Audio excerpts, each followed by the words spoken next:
Imagine discovering that one of the most influential queens in history, the woman who united Spain, bankrolled Columbus, and laid the foundations of its empire, made a vow so revolting it threatened to poison her own court. Isabella of Castile swore an oath that turned her undergarments into legend for all the wrong reasons. But was this tale of royal decay mere medieval rumor? Or did Spain's most celebrated queen truly spend almost a decade without changing her linen? We are about to dive into the life of Queen Isabella of Castile. Please don't forget to subscribe to Rotten Ages if you appreciate this kind of videos. Picture this, year 1482, inside the resonant chambers of the Castilian court, Queen Isabella rises from her throne. Her gaze was sharp, filled with fire, as she addressed an audience of nobles, clergy, and military leaders. The Reconquista, the centuries-long campaign to expel Muslim rule from Iberian lands, was approaching its final act. Only one bastion remained, the Emirate of Granada. Isabella, styled the Catholic Queen, was determined to see God's mission completed at any cost. In that charged moment, she swore an oath before the Virgin Mary and the assembled powers of her kingdom. She proclaimed she would not change her linen camise, the simple white garment worn closest to the skin, until Granada was conquered. It was meant as a gesture of humility and steadfast devotion, but the vow would prove to be far more than a mere act of symbolism. At first, the court received her declaration as a dramatic but holy sacrifice. Isabella's reputation as devout was already well established. They assumed this was nothing more than a temporary penance, a ritual abstinence from comfort to secure divine favor in war. But as weeks gave way to months, and months to years, the oath remained in force. The same garment clung to her body through seasons of heat and cold, through illness, bleeding, and battle prayers. None dared question her. She was seen as God's chosen ruler, destined to restore Christian Spain. Her adversaries were framed as enemies of the faith itself. Yet behind palace doors, her ladies whispered of sores spreading on her skin. Courtiers discreetly pressed scented cloths to their noses during audiences. Still, Isabella refused to yield. What began as physical discipline began to warp something deeper. Her unbending faith hardened into severity. Those closest to her noticed her nature changing,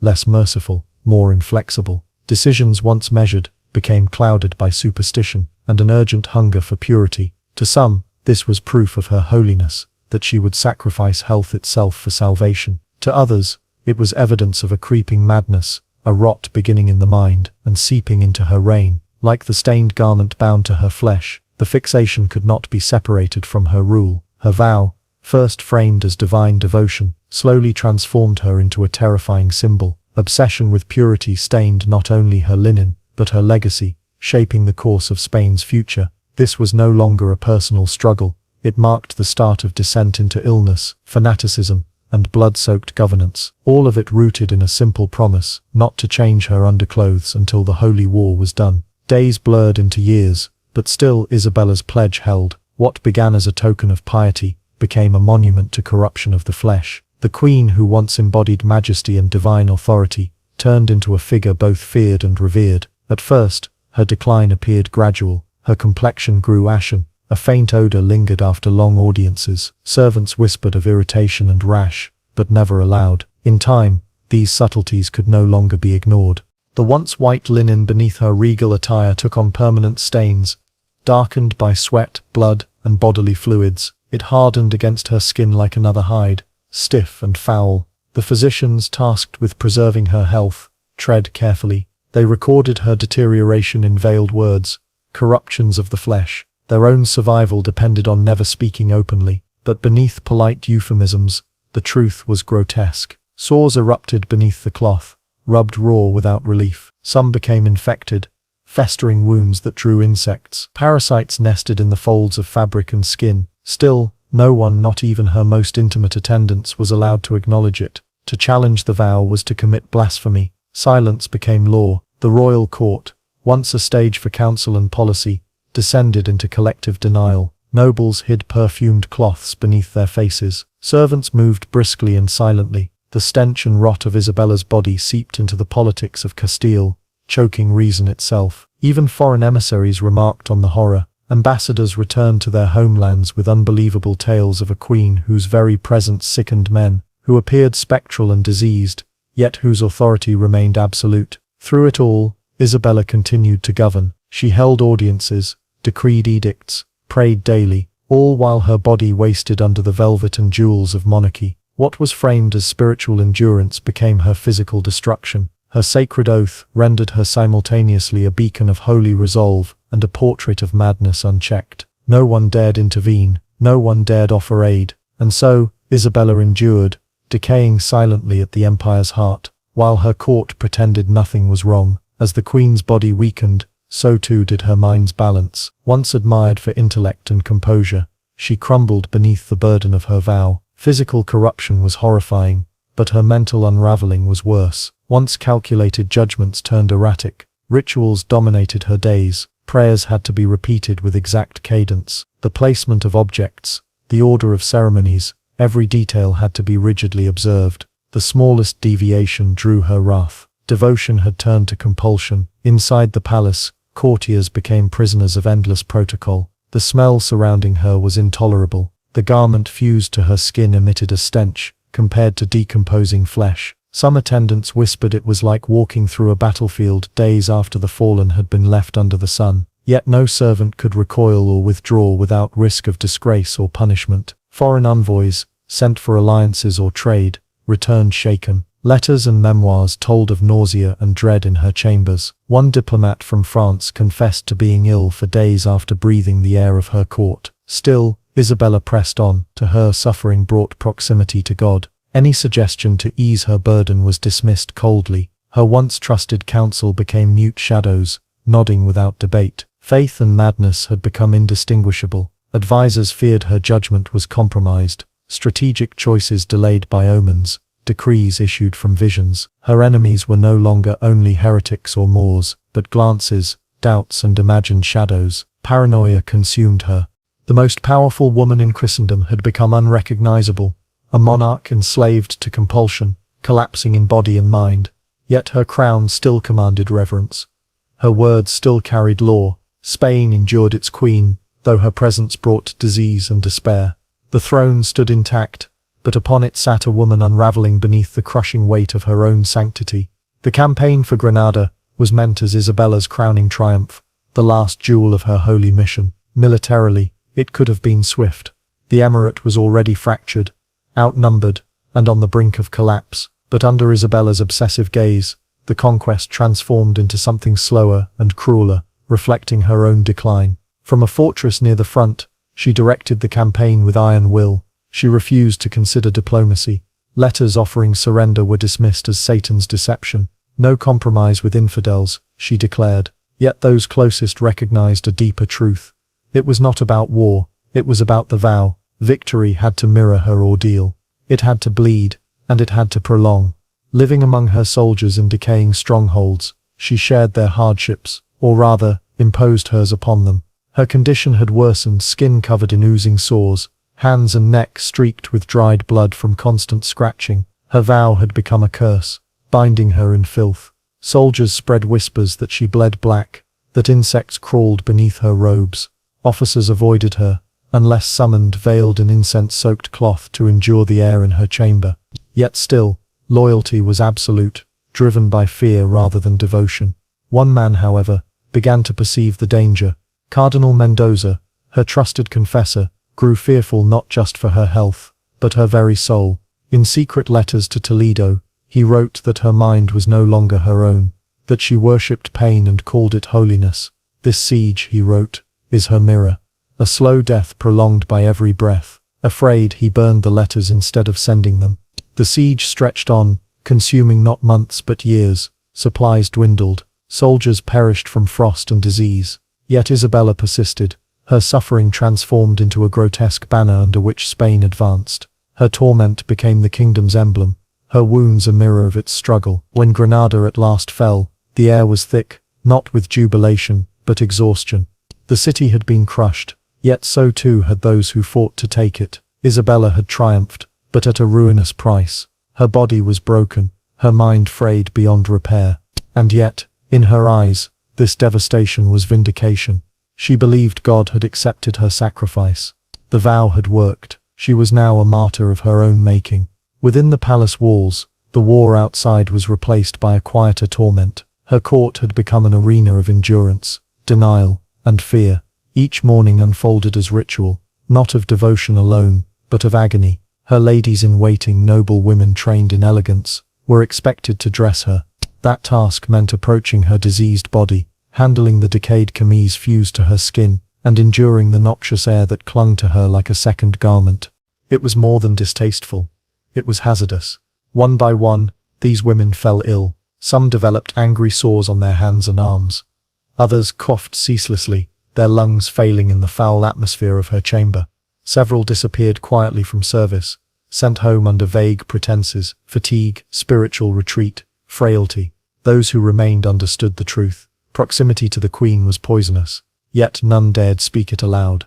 To wince in her presence, to cough as she passed, was judged not as discourtesy, but as sacrilege. Her vow had become sanctified relic. Her decay was viewed as divine burden. To challenge either was to question God himself. Thus silence reigned supreme. The palace corridors fell into eerie hush. Courtiers bowed through waves of nausea, forcing smiles through clenched teeth. Even priests approached with caution, blessing from afar, rather than risk her fury. Servants were rotated often, not for fairness, but because few could endure her presence for long. Wash basins filled with foul-colored water, rats scurried brazenly through the walls. Yet, Isabella ruled unshaken, convinced that her torment was holy. The court, trapped in her shadow, absorbed her suffering, as if it were duty. Foreign envoys visiting during this period left horrified. One Italian diplomat described the royal court as a mausoleum of the living, where truth rots faster than flesh. His reports depicted not majesty but lunacy, disguised as sanctity. Yet, inside Spain, chroniclers offered a different tale. They avoided unpleasant detail. Portraitists painted her glowing and serene. Ballads celebrated her as mother of the nation. The reality, whispered only in private, was buried beneath official reverence. Thus the court became a reflection of its queen, silenced, decaying, sustained by ritual, and bound by fear. Through it all, Isabella stood untouched by criticism, fortified in her delusion. Her chemise, once a garment of humility, was now a relic of disease and devotion combined. January 2, 1492, Castilian and Aragonese banners flew above the Alhambra. Granada had surrendered. The Reconquista was complete. Centuries of struggle had ended in triumph. But within Isabella's private chambers, there was no radiant queen appearing on balconies. There was only hushed breathing, tense whispers, and physicians huddled in urgent labor. At last, for the first time in nearly a decade, she permitted the removal of the garment she had sworn never to change until victory was secured. What her physicians found horrified, even the most hardened among them. The linen had not merely adhered to her body, it had fused with her skin. As they peeled it away, strips of her flesh tore with it. The chamber filled with the sharp tang of blood and antiseptic herbs. Isabella lay silent through most of it, whether in shock, faith, or agony too profound for voice. Her body trembled uncontrollably, but she refused to cry out. Beneath the fabric, infection reigned. Sores, long hidden, oozed with pus and blood. Blackened lesions marked her back. Angry rashes covered her sides and thighs. In places, the skin peeled away on its own. Years of vermin, filth, and untreated wounds had left her immune defenses in collapse. To the world outside, none of this could be known. She was quickly hidden from public view. Rumors circulated: exhaustion, fasting, prayer retreat. But behind the sealed doors, her physicians fought for weeks to stave off sepsis and organ failure. For nearly 3 months, she remained veiled in clean wrappings, fed carefully, her body fighting to recover from the torment she had imposed upon herself. Yet even in this broken state, her mind was sharpened, not weakened. From the depths of her illness, she drew renewed purpose. If her agony had secured Spain's purification, then it must continue. The vow had not crushed her spirit, it had crystallized it. It was from that sickbed that Isabella issued one of the most infamous orders of her reign, the Alhambra Decree of March 1492. The edict commanded the expulsion of all Jews from Spain, unless they converted to Christianity. Communities that had flourished for centuries on Iberian soil were uprooted within weeks. Families fled with infants in arms, or sacred scrolls hidden beneath clothes. Those who refused baptism were driven like criminals toward ports and borders. The queen, who could barely walk unaided, whose skin still bore raw wounds, now projected her affliction outward. Her personal ordeal had become state policy. The Reconquista might have ended, but her holy war had not. The expulsions were only the beginning. The Inquisition, already dreaded, rose to new heights of terror. Public executions became rituals of supposed righteousness. Accused heretics, whether guilty or not, were paraded, tortured, and burned before crowds. Smoke drifted above plazas, like offerings to a wrathful heaven.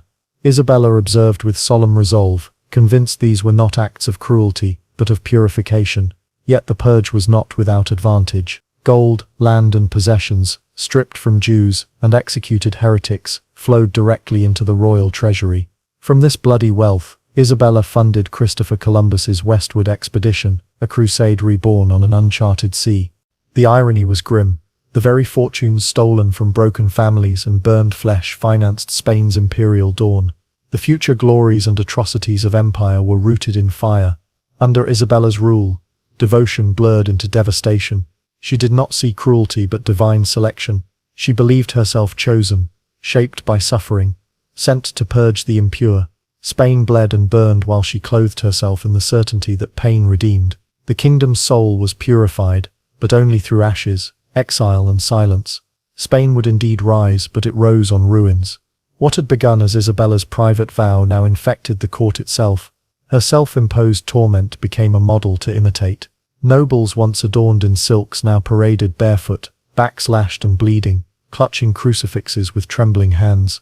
They scourged themselves in chapels, leaving marble floors stained with blood. Their cries echoed not in protest, but in prayer. Suffering had become currency, and it was never sufficient. To fast a single day was cowardice. To weep in private was vanity. True faith was judged by spectacle. The louder the agony, the greater the sanctity. Aristocrats prostrated themselves before the queen, carving crosses into their own chests, begging forgiveness for sins real or imagined. Women collapsed in pews, whispering that their agony brought them closer to the Virgin's sorrow. Isabella looked on without expression. Her body may have wasted, but her will had only hardened. She was no longer merely obeyed. She was venerated, a living martyr.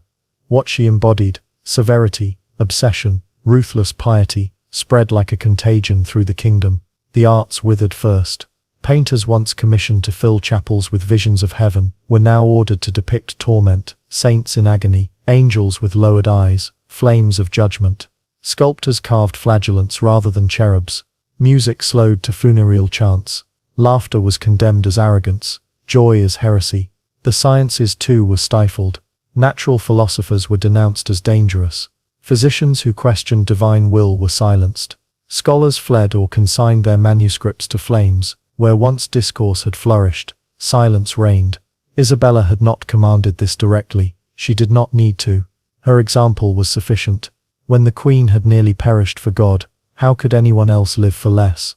Suffering was sanctity. To doubt it was treason. Behind palace walls, tapestries that once celebrated life were replaced with visions of wrath. Even children were raised to equate pain with holiness and curiosity with corruption. Some whispered that the palace itself had changed, its halls colder, its candles dimmer, its shadows unnaturally long, but none dared voice the truth.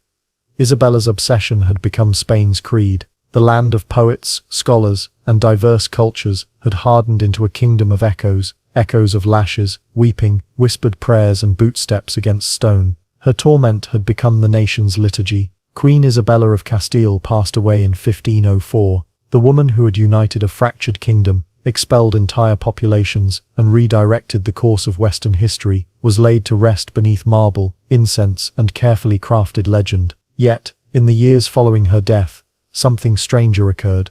Her story was not only remembered, it was reshaped. The vow that had fused her body with decay, that had filled her chamber with stench and nearly killed her, was no longer spoken of in horror. Instead, it became a tale of devotion. Chroniclers recast it as discipline, as saintly endurance. They claimed she had refused to change her linen until Granada fell not out of madness, but out of holy strength. What had been whispered as grotesque became immortalized as noble. Statues were erected across Spain, showing her not as she truly was in those last years, but as a radiant queen, eyes turned heavenward, bathed in divine light. Streets bore her name, churches praised her memory, schools invoked her legacy, artists painted her face serene, untouched by the sores and lesions that had marked her body. Poets christened her the mother of the nation. The truth that courtiers gagged in her presence, that physicians had peeled linen from raw flesh, that her court had suffocated in ritual and silence, was buried with her. But history, even when polished, leaves cracks, and through those cracks, whispers emerged. Her daughter Joanna never recovered from the burden she inherited. She wandered palace halls speaking to shadows, claimed to see her mother's ghost, and was remembered not as a queen, but as La Loca, the madwoman. Some believe Joanna inherited Isabella's strength, others her madness, perhaps both, perhaps neither. What was certain was that the weight of Isabella's reign, its rituals, its expectations, its suffocating sanctity, proved too heavy for her to bear. Behind the marble statues and sanitized narratives remained the truth. Isabella had indeed been powerful and visionary, but also consumed by obsession. She blurred the line between faith and cruelty so completely that she herself could no longer tell one from the other. Her myth became a shield, a weapon wielded by rulers, priests and generals who followed. Her name justified wars, decrees and flames. What began as a private vow in a chapel echoed through centuries as a sanctified excuse for fear and violence. Statues stood tall, her name was sung in prayers, but the real Isabella remained entombed not just in stone but in silence, a silence crafted not from reverence but from deliberate forgetting. Centuries passed, yet Isabella's legacy refused to fade quietly into archives. Historians, scientists and scholars continued to unearth the debris of her reign, bones from mass graves, letters written with trembling hands, fragments of garments sealed in chests. Each relic whispered the truth behind the legend. The chemise, though lost to time, lived on in memory, no longer cloth, but symbol. Once exalted as proof of sanctity, it came to be studied as evidence of psychological collapse, of obsession unchecked until it infected an entire nation. What Isabella had done to herself, allowing her body to rot in the name of purity, was grotesque enough. But her true legacy was graver. She made her own torment a model for policy, a pattern of destruction imposed on her people. Spain rose under her reign, yes, but it rose on ashes. Jews, Muslims, thinkers, poets, skeptics, entire communities erased not for crimes but for identity. Inquisition chambers became temples of cruelty. Public squares rang not with songs but with screams, and always her name was invoked as justification. Even in death, she remained untouchable, her image unassailable. Medical historians, looking back, speculate about her afflictions, open sores, obsessive rituals, self-denial until collapse. Today they might have named it obsessive-compulsive disorder fueled by religious mania. Epidemiologists trace outbreaks in her court. Psychologists examine her compulsions. Anthropologists study the cultural trauma radiating from her reign like aftershocks. Yet the most haunting revelation is not medical but human. How easily power cloaked in divine mission can lose sight of compassion. How swiftly a crown can become a veil blinding its wearer to suffering. Isabella remains a paradox. Saint and tyrant, visionary and destroyer, martyr and monster. Her rotting chemise, long gone, still speaks volumes of faith carried too far, of obsession elevated to law, of how one woman's vow shackled an empire. Spain under Isabella had become a land reshaped by her vow, a kingdom where suffering was elevated to faith and silence became survival. Her obsession seeped outward from her chamber into every corridor of power. What had begun as the decay of one body became the doctrine of an empire. By the time of her death in 1504, the transformation was complete. Isabella was remembered not as the frail woman whose body had rotted beneath a chemise, but as the Catholic queen who united a realm and purified its soul. Yet the reality could not be so easily polished. Those who lived through her reign, servants who gagged in her presence, priests who feared her fury, nobles who whipped themselves bloody to imitate her devotion, carried scars invisible to the official chronicles. Her legacy outlived her body. The vow that fused cloth to flesh became a story retold as sanctity rather than madness. Her name, invoked endlessly, gave weight to new wars, new decrees, new flames. Kings who followed used her as precedent. Priests cited her as proof of divine mission. Generals marched beneath her memory as though it were a holy banner. Spain's rise was undeniable. The Reconquista completed, an empire across the seas born, wealth poured into Castile and Aragon, but it rose on ruin. Exile, silence and fire, communities eradicated, cultures smothered, voices lost. Her vow had been personal, yet its consequences became generational. Even centuries later, the shadow lingered. Statues of Isabella still stand in plazas, schools, churches and streets carry her name. paintings continue to depict her face serene, glowing with imagined holiness. Yet beneath marble and bronze lies the darker truth that her sanctity was inseparable from brutality, her endurance indistinguishable from cruelty. Modern scholarship seeks to peel back the myth. Physicians look at her symptoms and see untreated infection, parasites, and psychological disorder. Psychologists identify compulsive rituals turned state policy. Epidemiologists trace outbreaks that began in her court. Anthropologists measure the trauma of entire cultures erased. Together they reveal a ruler whose vow to God spiraled into national torment.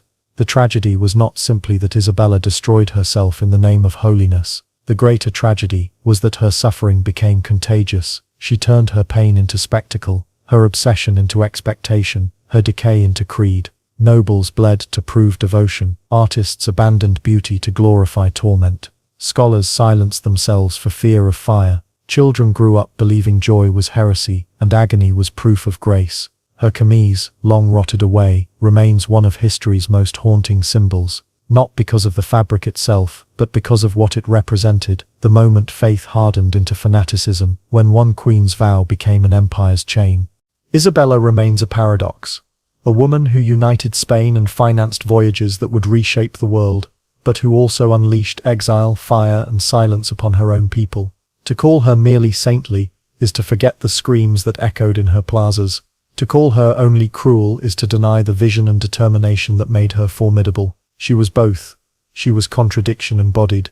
What endures most is not her marble tomb or the sanitized legend, but the warning her story carries.